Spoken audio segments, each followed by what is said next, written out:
All right, welcome everybody. We're glad to see you today. It's nice to see everybody's faces, and we're super excited about this month's speaker, whom Linnell will introduce in just a moment. A couple of quick housekeeping reminders. We ask everybody to stay muted during the presentation. You can raise your hand or use the chat feature to ask a question or make a comment. Linnell and I will facilitate passing the questions to Dr. Greene at the end of her presentation today. So hold on to your questions till she's had a chance to go through her presentation. Put your questions in the chat and we will make sure that she gets them. And with that, I'm going to turn it over to our league president, Linnell Filmon, to introduce our speaker.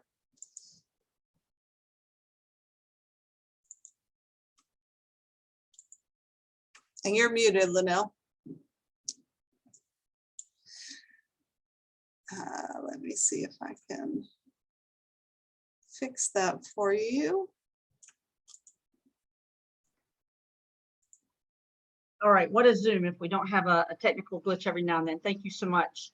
So Dr. Greene became superintendent of Duval Public Schools, the 20th largest school district in the nation in 2018. She serves 130,000 students in 200 schools and manages a $1.7 billion budget.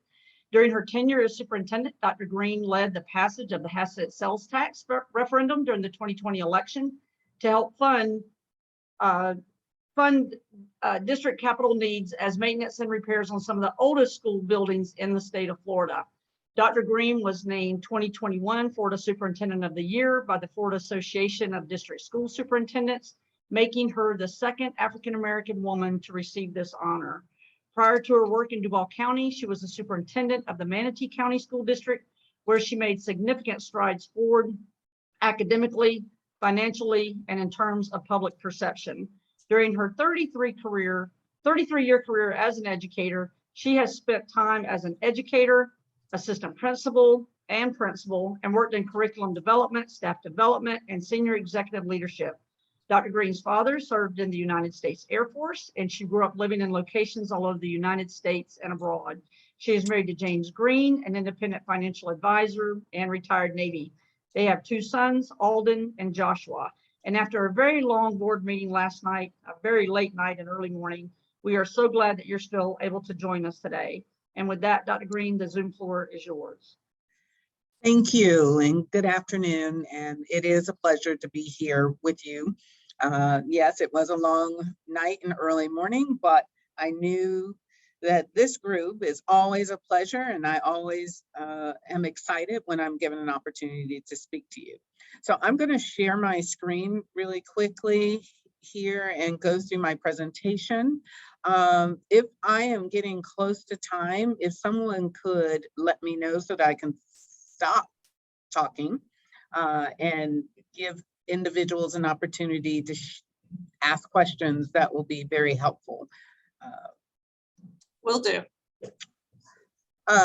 In the introduction, it was shared that we passed a 1/2-cent sales tax. And so even though most of the conversation is what we are experiencing at this time with a teacher shortage and our student experience enhancement initiative, I want to share that we are doing very well with our 1/2-cent sales tax. We have a forward-facing, public-facing dashboard. So at the top, you can see the link. If you type that into your web browser, you can see all of our projects. You can see all the funding we received. You can see how we're budgeted. You can see it by school board member. You can see it by particular schools.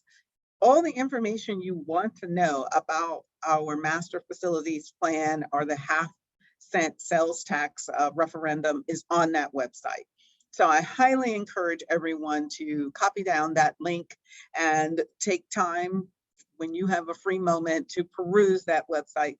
As I stated, it gives a wealth of information. One of the things we promised the community is that we were going to be very transparent, and this dashboard does exactly that. As you can see, to date, through June 20, projected to date, June 2022, we're projected to receive $124 million. We receive our revenue in the lag. And what that means is they're usually 2 months behind telling us what our revenue is. So right now, you'll see through January 2022, we've received 118 million. Based on a trend, this website will kind of give a projection of what we should receive by the end of our fiscal year. You can also see the district share and charter schools share. So the district share is to the January 2022 has been a little over 102 million. Charter school share a little over 15 million. You can see program metrics. You can see what projects are in procurement, projects in design, projects in construction, and what projects have been completed. So as you can see, we have a lot of projects in design, 2 more coming in. Procurement means it's going through a process of being bidded out, whether that is an RFQ or an RFP. That just says these projects are in that phase. We are excited about our first new school rebuild of Rutledge H. Pearson Elementary School. That is a school that is a consolidation of 3 schools: Rutledge H. Pearson, Martin Luther King Jr., and Henry F. Kite Elementary Schools will come together. That is approximately a 900 student station school. Believe it or not, tomorrow night we have our community meeting, sharing what that new school will look like, the process, how will the consolidation work. And then on May 20th, we will have the groundbreaking or it will be more than a groundbreaking. It's going to be a celebration, celebrating the 3 elementary schools as they will come together and become one school. So again, any information you want to know, please look at this website and the dashboard. The dashboard is what we call live, meaning it changes every day. It's updated at night. So if a project completes today, by tomorrow, it's in the system and you can see it. Or if we expend dollars that yesterday they were still in budget, but today we spent it, it'll update at night and you'll see it the very next day. So this is not a static dashboard. It is very dynamic and it updates nightly. So I kind of want to now go into what we are focused on as a school district at this point. I'm probably giving you old information that you may have heard through, whether it's through social media or newscasts, because the city council last week approved our referendum to go forward to the supervisor of elections to be placed on the August ballot. But today, I'm talking about the background, what led to that action of the board to write a resolution, then go before the city council, and now it will go before the voters. And so we have 2 issues that we are, I don't want to say struggling with, but these are 2 challenges that we are trying to overcome. And it's the battle over human capital. You're going to see data that shows that we have over 400 teacher vacancies and over 1,000 staff vacancies, because we are competing not only with neighboring school districts, but now we're competing with private industry. In addition to offering exceptional student experiences, there are 2 categories that we do not receive categorical funding for. It's the arts and athletics. The district has to use what we call discretionary dollars to support these areas. Well, we are supporting these areas with ensuring that we are not laying off educators who teach, whether it's art, music. We have made sure that all of our athletic programs are strong and we continue to support them. However, we are continuing to be in this repair phase, not an enhancement phase. Musical instruments, it does not fall under the half-cent penny sales tax. So people ask, well, why can't you use that? The half-penny sales tax is strictly for capital purchases. Purchases is not the right word. Capital funded projects that are in our master facilities plan. The master's facilities plan was focused on our aging schools because Duval County has the oldest schools in the state of Florida. And so that is the focus of those dollars, and that's what was put in the resolution. Therefore, we are required to stay in those guidelines, if you will.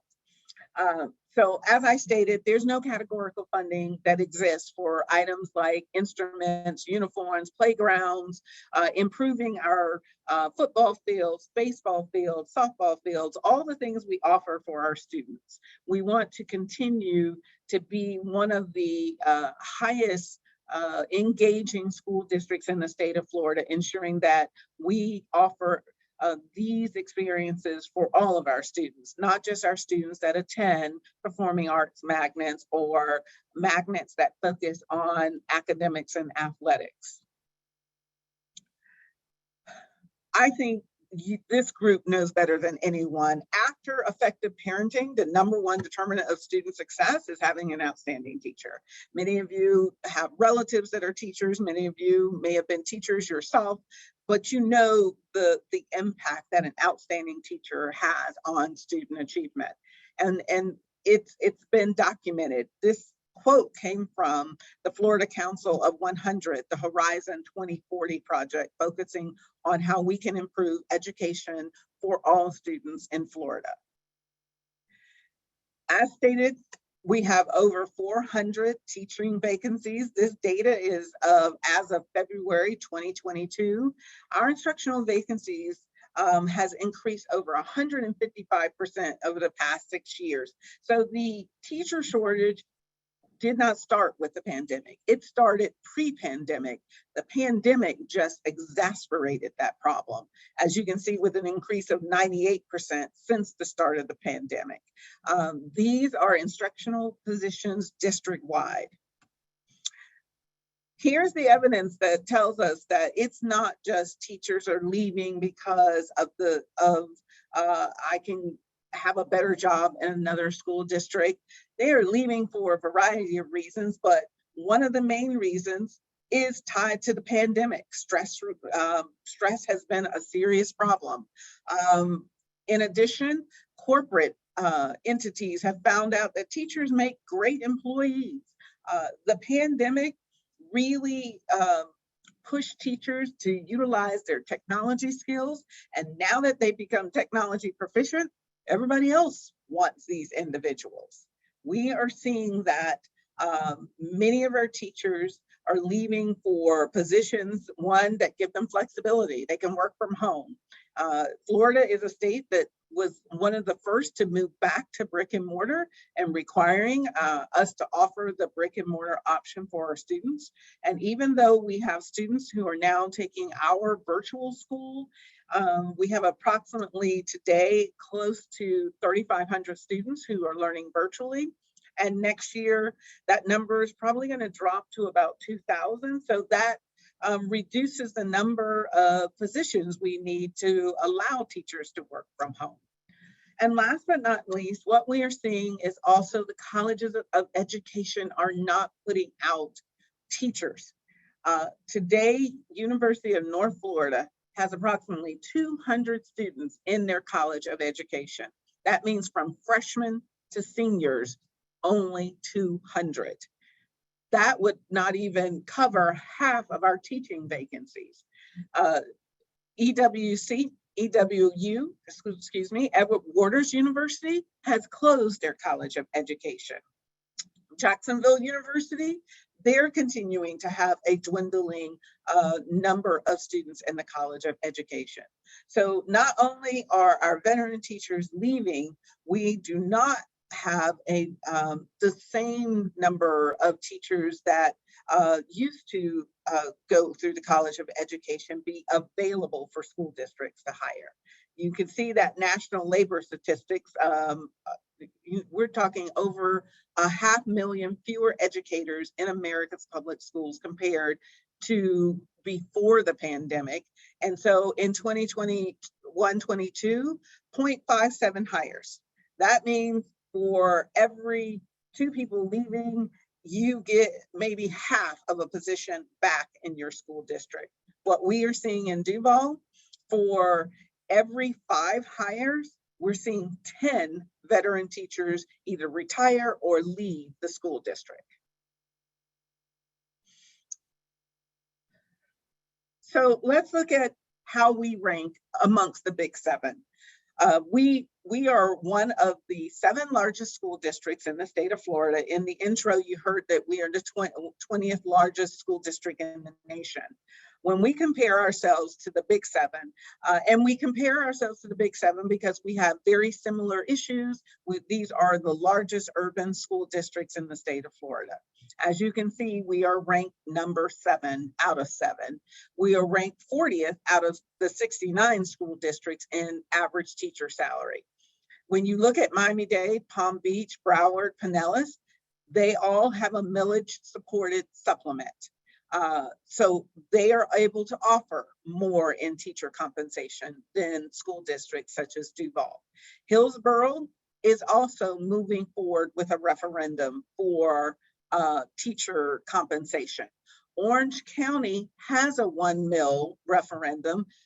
However, they are not utilizing those dollars for teacher compensation. They are utilizing it for safety and security and other mental health, other issues in their school district. So currently out of the Big 7, 5 already have a millage in place, and Duval and Hillsborough are both moving forward to their community to put forward a referendum. This is, again, other data related to the impact of teacher effectiveness. I'm not going to go through this particular slide because I think the next slide really talks about DCPS. When we look at experience and the importance of experience, that the experience of the teacher matters. When you look at the data of our school grades, and the last really official school grades that we had was 2018-19. And since then, the last year we were allowed to have schools submit for a school grade.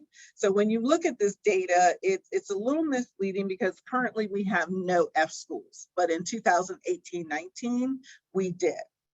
But either way, when you look at the experience of the teachers that are teaching in A-rated schools, they have an average of 15.1 years of experience. Look at the schools that are rated D.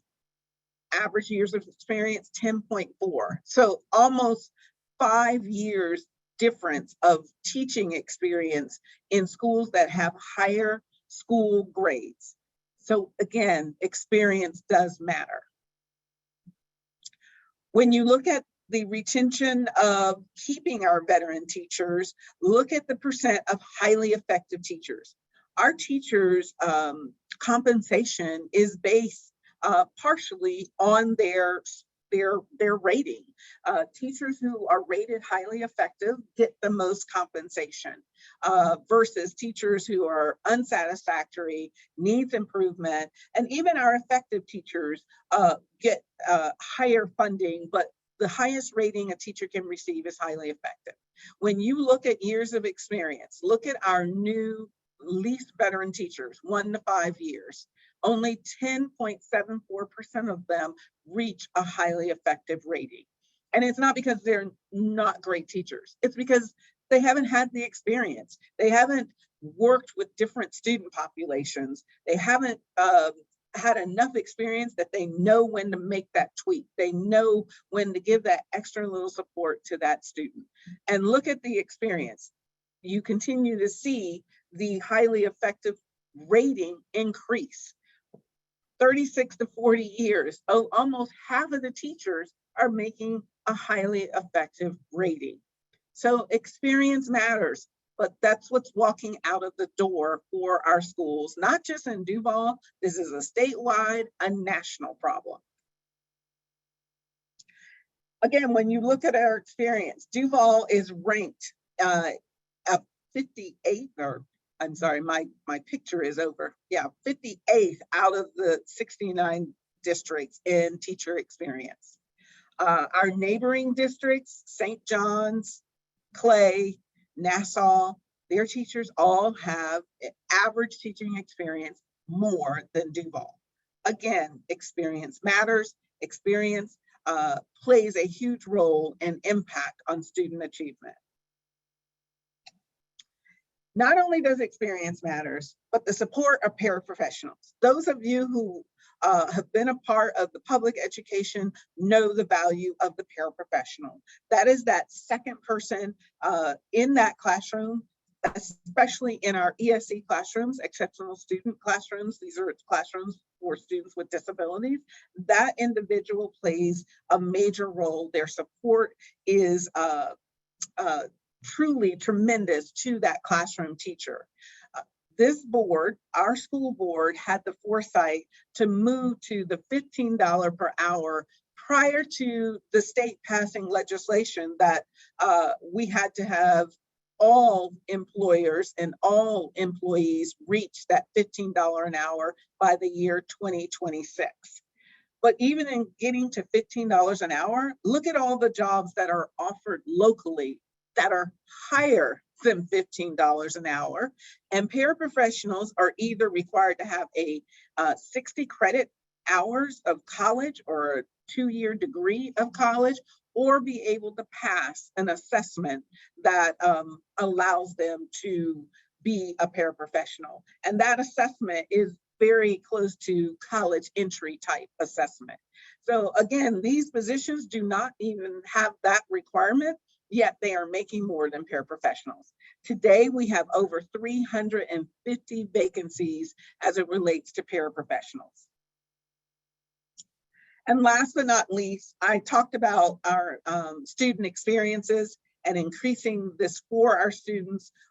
Through the arts, we want to address obsolete equipment, upgrade repairs existing equipment, improving our musical instruments and uniform needs, athletics, repairing old scoreboards. Every scoreboard in our district is at least 20 years old. And most school boards have a lifetime of 10 years. So we've been doing an amazing job keeping our school boards up and running. Our playgrounds, we have over 60 playgrounds that have not been touched since the 1980s. That means that we are constantly repairing them, constantly trying to put them in a situation that it is safe for students. Most of our playgrounds that are newer, we no longer use wood.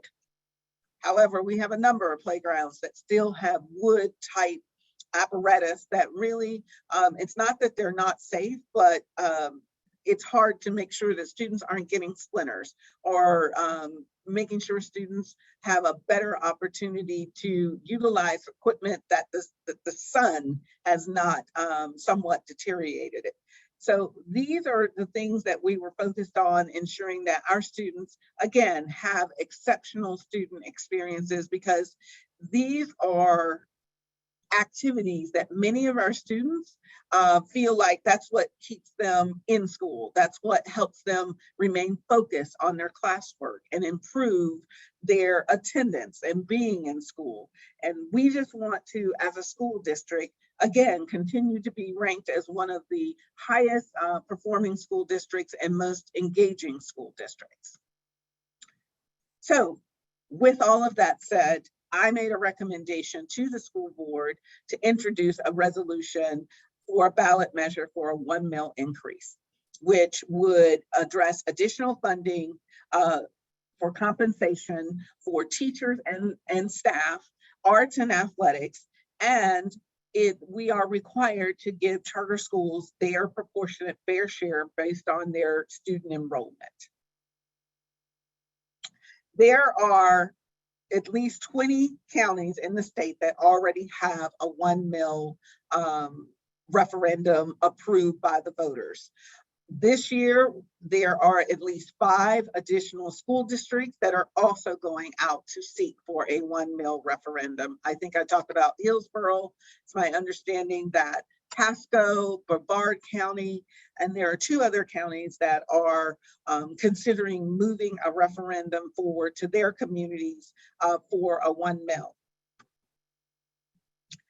What is that distribution? What does it look like? Based on our data, it is estimated that approximately 81 million will be generated per year. Just for your FYI, this referendum is only for 4 years. It has to be renewed every 4 years, unlike the half-cent sales tax, which is a 15-year referendum. So the breakdown for the dollars, as you can see, teachers and staff make up 75% of those dollars. The charter share, currently their student enrollment is approximately 12.5%. That is one category that will go up and down based on student enrollment. And for arts and athletics right now is at 12.5%.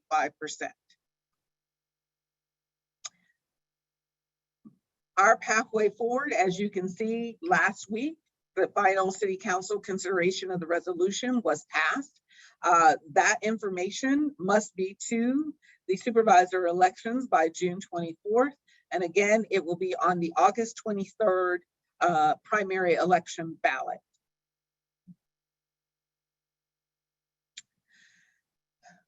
Why does this 1 mil still not put us where we used to be over, I was going to say 20 years ago, but since 2010, 2011?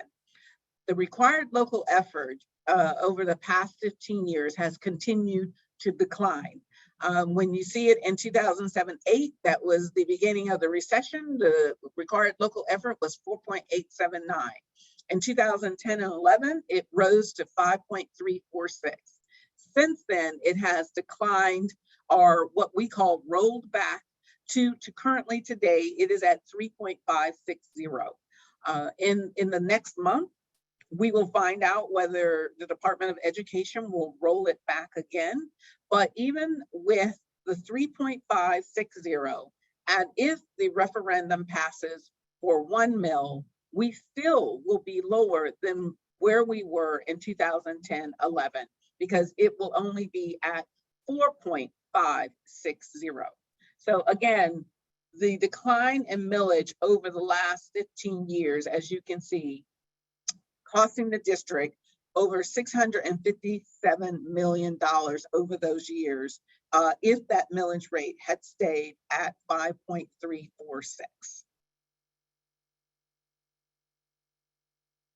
What is the cost to a homeowner?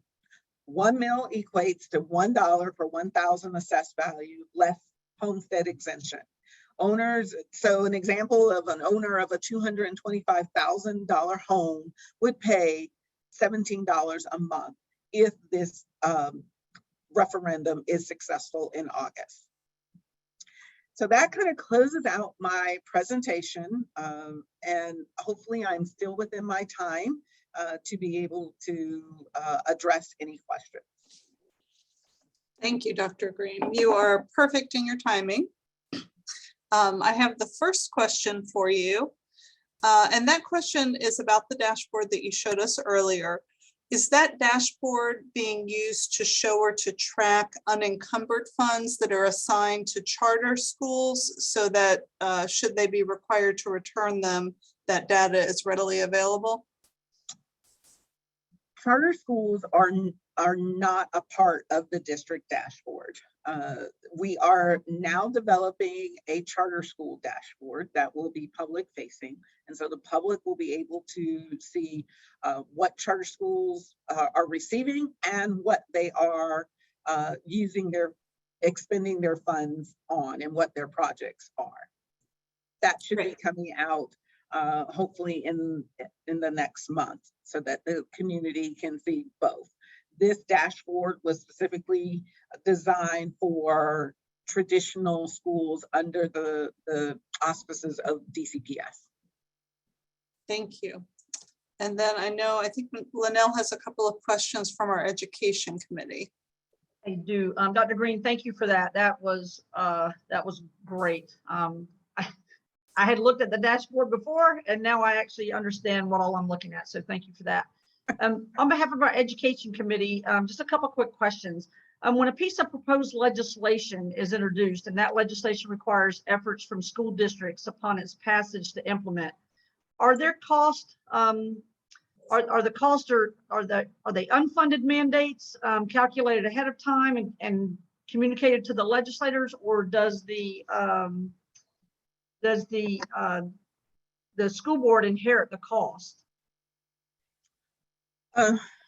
Yes and no. Some legislation comes with funding tied to it. And here's an example. Last year, legislation was passed that school districts had a requirement to have a 911 accessible button for all employees.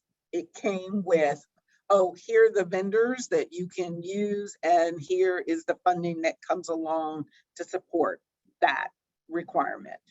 Now, does it mean that the funding covers all of the costs? No, it does not. That funding covered approximately about 80% of the costs. So that is what we call a categorical. It tells us this law passed, this is what we're required to do, and you can only use that funding for that particular thing. Then there are other laws that pass that could be, innocuous on its face, but after we evaluate, analyze that law, we figure out, oh, there's a cost.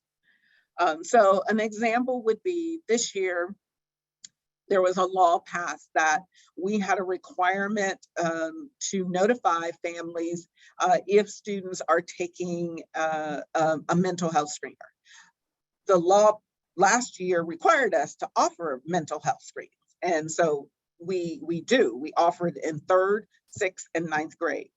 Well, we've always notified families that their child will be participating in a mental health screener. And if you don't want them to participate, fill out the information at the bottom and that will exempt your child. Well, now it says, oh, and you also have to share a copy of what that mental health screener looks like. So to share, when you have 10,000 3rd graders, that there's a cost to printing that and mailing that and giving that to families. That's where you find, okay, that's kind of an unfunded mandate. We have to figure out how are we going to pay for that? We have to put it in our budget. Okay, wow. Okay, thank you for that. The next question says, based on comments that they've heard, many in the community seem to think that the school district receives $2 billion a year, and the perception is that the additional millage isn't necessary. They'd like to know what the annual budget to the Duval public school system is, and does that money, does that include the money that goes directly or indirectly to charter schools? And in addition, they would like to know how much of the budget you have direct control over. Ooh, okay, I'm gonna try to explain that as easily as I can. So yes, it is true, the district has a $2 billion budget, but that includes charter schools, that includes empowerment scholarships, that includes McKay scholarships, anything that is that comes through the district and may go somewhere else is included in that budget. So charter school funding in that $2 billion budget is included. We do not have control of their funding. It simply comes to us and we pay it out to them. The empowerment scholarship, that is, it's not new, but it's much larger than it has been in the past. So when we do, the way we're funded, it's based on full-time equivalency. So if a student is in school full-time, during a certain week, they are counted. And then we do this a number of times throughout the year. So currently, our full-time equivalency says we have 142,000 full-time equivalent students in our district. they're including the students who are receiving empowerment scholarships. So they're going to a private school. They're not technically attending a DCPS school. And for the most part, most of the students never attended a DCPS school, but they qualify because they are attending a private school. Therefore, we have to account for them, show a schedule, and so the funding comes to us, but we just send it to the private school. So there's a percentage of that $2 billion that we are not directly in control over. And I don't want to just tell a lie that I could tell you exactly what that dollar figure is, because I don't. I just know that our student enrollment is about 130,000, yet our funding comes for 142,000, and it's tied to scholarships, portion of it, and charter schools, which are included in the 130,000. That's why it's very complicated to try to explain this. And so the other part of the 2 billion is categoricals.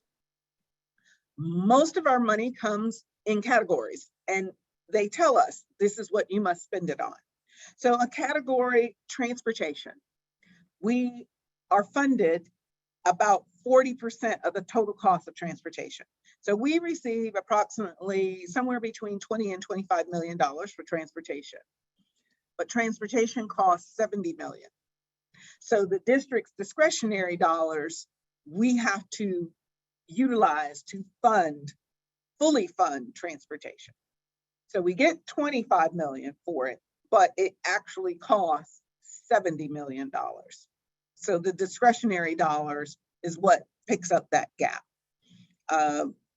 We have reading allocation dollars, so we can only spend it on reading. We have what we call SAI, Supplemental Academic Instruction. It has a list of criteria. You can only spend those dollars on that. Class size reduction dollars. So we can only spend it on teachers to ensure that we are doing our best to get in line with class size reduction. However, that is not fully funded. We have to use additional discretionary dollars to ensure that we are doing our best to meet class size. Guaranteed ESE dollars. That's for ESE students. That fund probably covers about 60% of our ESE costs for students who may have other needs. They may have speech, OT, PT, all of these different types of services that our students their IEP says they are required to receive. That guaranteed funding does not cover all of those services. It does not cover all of the services for psychologists and behavioral analysts, behavioral therapists, all of the things that we are required by law to provide services for students who have disabilities. So that is a very long, complicated answer. I tried to do my best to put it in a concise, understandable answer. That was lovely. And how are mental health care providers or counselors, will they also be covered under the new funds, or where do they fall as far as teaching staff and paraprofessionals, or in either category? Our school psychologists and mental health therapists, if they work for us, would be with instructional personnel. We do a lot of contracting. It is very challenging now to find speech therapists, to find occupational therapists, physical therapists, all the therapists, mental health therapists, that we have to do a lot of contracting out those services. So when we contract out those services, they do not work for the school district, and therefore would not be a part of this funding if we receive it. Dr. Greene, can you confirm, I think you said that the millage increase would be for 4 years. We had a question about that. Is that correct? That is correct. It is for 4 years, and if it is to continue, the district would have to take it back to the voters every 4 years. I've got one more question, I think. You talked earlier about legislation and mandates funded and unfunded. Does the district track the cost of unfunded mandates? Do you do analysis of that and what it costs you as various new rules are rolled out by the legislature? The district attempts to track that cost. Sometimes it's so minute. For example, we would not be tracking costs on additional printing. I mean, I shared that as an example, but it is a cost that will have to be picked up by the district. So we do attempt to track that information. It's just when you have that many zeros, it becomes challenging to say, is that really an unfunded mandate, or would we have done something similar to that even if it wasn't required in law? So it's the big ticket items. So transportation, it's a partially funded categorical, but we know that we have a requirement by law to transport students that live outside 2 miles walking distance to school. So technically it's an unfunded mandate because they don't fully fund it. We have to, and so those big ticket items, that's what we track because they have a lot of zeros. Makes sense. Thank you. I do not see any other questions in the chat. Do you have a question for us? Well, no, I see a question in the chat, and I don't think it says, I recall that recently the statewide starting salary for teachers was raised, which resulted in salary compression for more experienced teachers. Is it a goal of the millage funds to address this issue? That is a 2-part answer. Yes, we did receive statewide, that's a categorical, with the requirement to improve the teacher beginning salary to $47,500. Now, I want to share some context. 3 years ago, our beginning teacher salary was $39,500. Now it is at $47,500.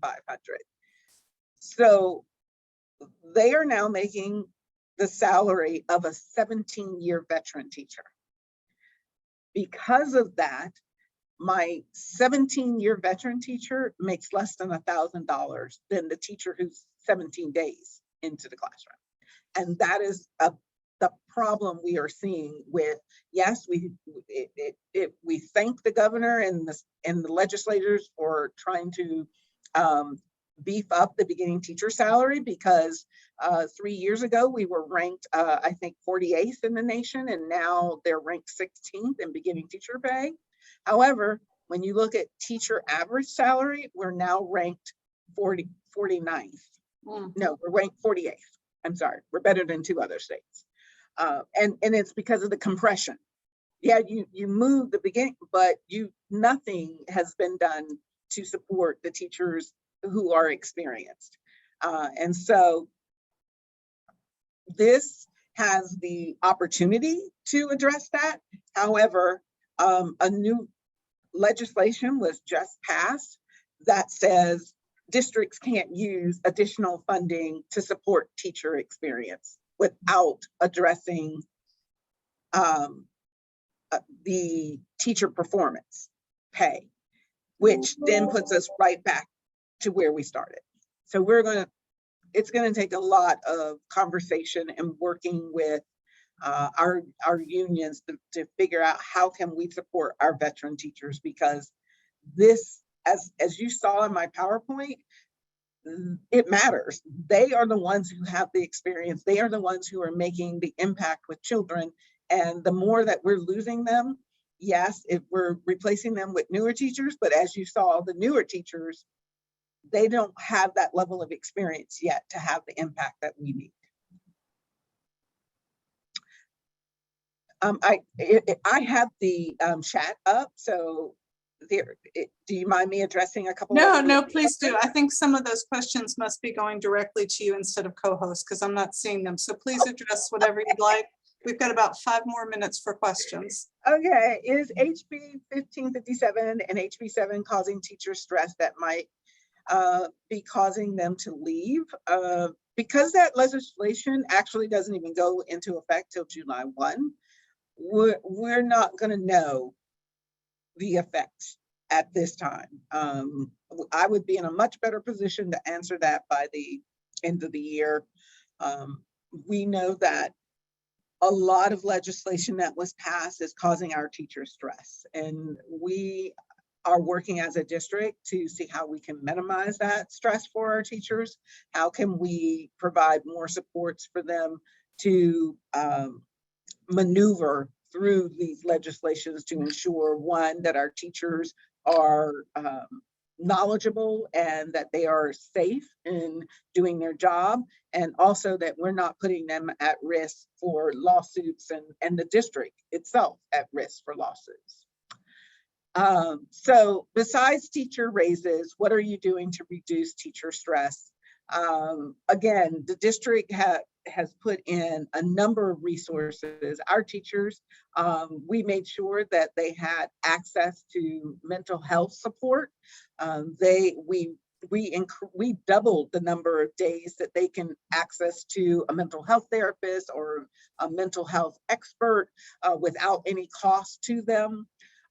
We've been providing opportunities for teachers to do their own type of professional development, things that they want to focus on. We've been ensuring that teachers have access to ways to take leave, that the district is picking up that cost through the ESSER grant. So teachers who contract COVID-19, we pay for their days that they have to be out from school. We are paying teachers that have to help support their colleagues. We are doing a number of things to make sure that our teachers know that we are here supporting them in the best way that we possibly can.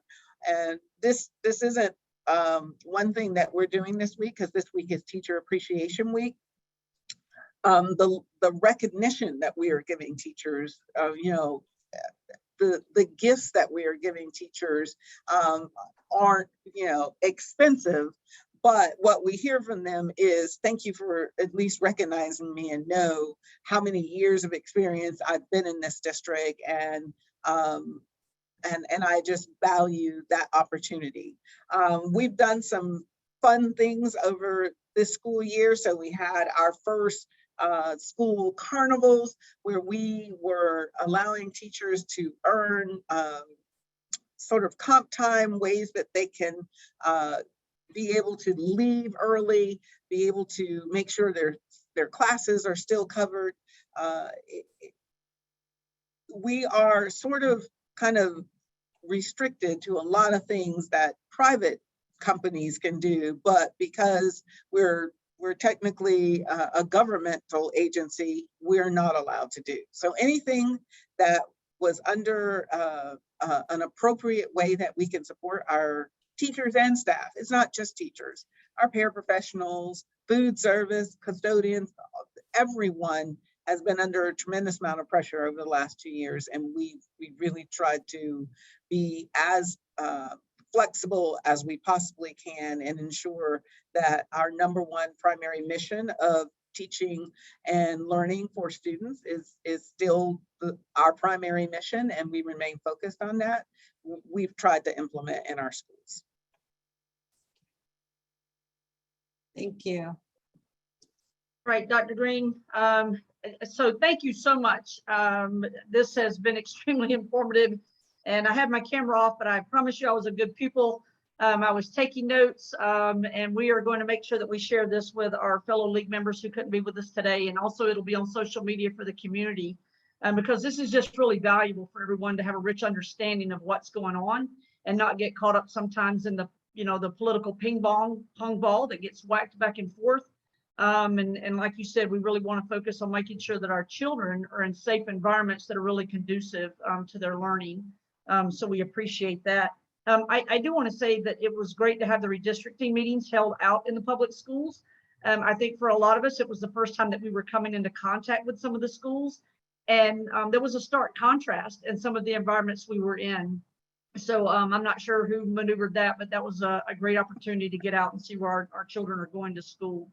So I just want to say thank you. And I don't know who on the board helped make the right decision to bring you to Duval County Public Schools, but ma'am, we are honored to have you here. And we are so appreciative of the leadership that you provide in our community, but also the calm that you have provided in a very politically divisive and emotional environment these last 2 years. So thank you, Dr. Greene, very much for joining us today.